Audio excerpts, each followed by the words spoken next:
کبھی یہ خیال آیا ہے کہ اگر ایک مہربان اور ہر چیز پر قادر خدا ہے تو پھر اس دنیا میں اتنی تکلیف، اتنا دکھ کیوں ہے؟ آئیے آج اسی گہرے سوال کو ایک بہت اہم تحریر کی روشنی میں سمجھنے کی کوشش کرتے ہیں۔ ایک ایسی تحریر جو ہمیں مجبور کرتی ہے کہ ہم برائی کے سامنے اپنی ذمہ داریوں کے بارے میں سوچیں۔ دیکھیے، یہی وہ سوال ہے جہاں سے ساری بات شروع ہوتی ہے۔ ایک ایسا سوال جس کا سامنا ہر سوچنے والے انسان کو زندگی میں کبھی نہ کبھی ہوتا ہے۔ فلسفے کی زبان میں اسے شر کا مسئلہ یا دا پرابلم آف ایول کہا جاتا ہے۔ تو یہ شر کا مسئلہ آخر ہے کیا؟ آئیے ذرا اس فلسفیانہ چیلنج کی گہرائی میں اترتے ہیں اور دیکھتے ہیں کہ یہ اتنا اہم کیوں سمجھا جاتا ہے۔ بات دراصل ایک تضاد کی ہے، یعنی دو ایسی باتیں جو ایک ساتھ سچ نہیں لگتیں۔ اگر خدا مہربان بھی ہے اور سب سے زیادہ طاقتور بھی، تو پھر وہ دنیا میں ظلم اور ناانصافی کو ہونے ہی کیوں دیتا ہے؟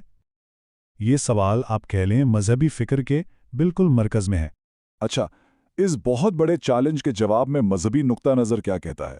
وہ اس مسئلے کو ایک بہت ہی مختلف فریم ورک میں پیش کرتا ہے، ایک ایسی تصویر جو صرف اس دنیا تک محدود نہیں ہے۔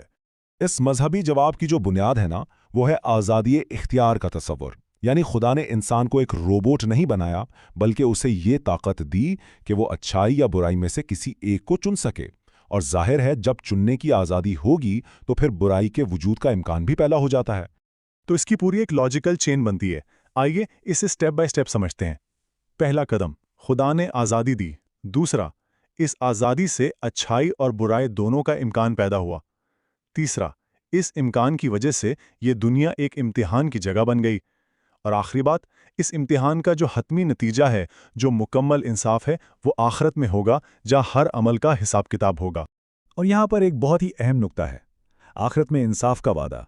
اس کا مطلب یہ ہرگز نہیں کہ انسان اس دنیا میں ہاتھ پر ہاتھ دھرے بیٹھا رہے، بلکہ اس سے تو ذمہ داری اور بڑھ جاتی ہے۔ مذہبی نقطہ نظر کہتا ہے کہ انسان کا فرض ہے کہ وہ اپنی طاقت کے مطابق ظلم کے خلاف کھڑا ہو اور مظلوم کی مدد کرے۔ چلیے، اب تصویر کا دوسرا رخ دیکھتے ہیں۔ اب مصنف ایک بالکل مختلف عالمی نظریے یعنی الحاد کی بات کرتا ہے اور پھر اس پر اپنی تنقید پیش کرتا ہے۔ یہاں ان دو نظریات کا جو بنیادی فرق ہے وہ بالکل سامنے آ جاتا ہے۔ ایک طرف ہے مذہبی نقطہ نظر جہاں خدا اور آخرت پر ایمان ہے اور حتمی انصاف خدا نے کرنا ہے۔ دوسری طرف اگر خدا اور آخرت کو نہ مانا جائے تو پھر انصاف قائم کرنے کی ساری ذمہ داری سیدھی انسانوں کے کندھوں پر آ جاتی ہے۔ اور بس یہیں سے مصنف اپنی تنقید کا آغاز کرتا ہے۔ وہ فلسفے سے نکل کر عملی دنیا کا سوال پوچھتا ہے کہ بھائی اگر انصاف کی تمام تر ذمہ داری انسانوں کی ہے تو پھر اس ذمہ داری کو پورا کرنے کے لیے عملی اقدامات، پریکٹیکل سٹیپس کہاں نظر آتے ہیں؟ مصنف کا پوائنٹ یہ ہے کہ جو لوگ یہ مانتے ہیں کہ انصاف صرف انسانوں کا کام ہے، وہی لوگ غزہ جیسے بڑے بحرانوں پر کوئی بڑی عملی تحریک منظم کرتے نظر نہیں آتے۔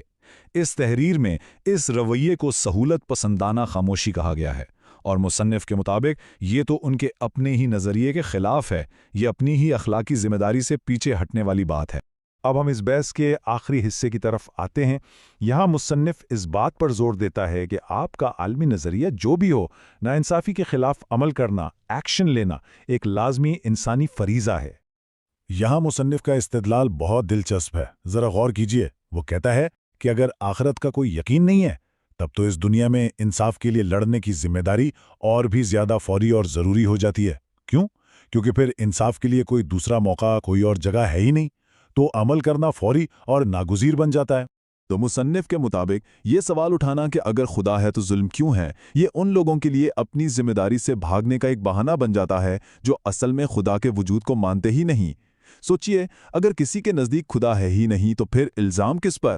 پھر تو ساری ذمہ داری 100% انسان کی اپنی ہے نا؟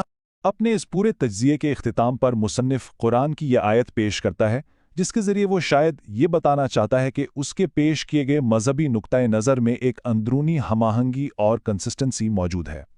اور ہم بھی اس تجزیے کو اسی سوال پر چھوڑ جاتے ہیں جو اس پوری بحث کا نچوڑ ہے۔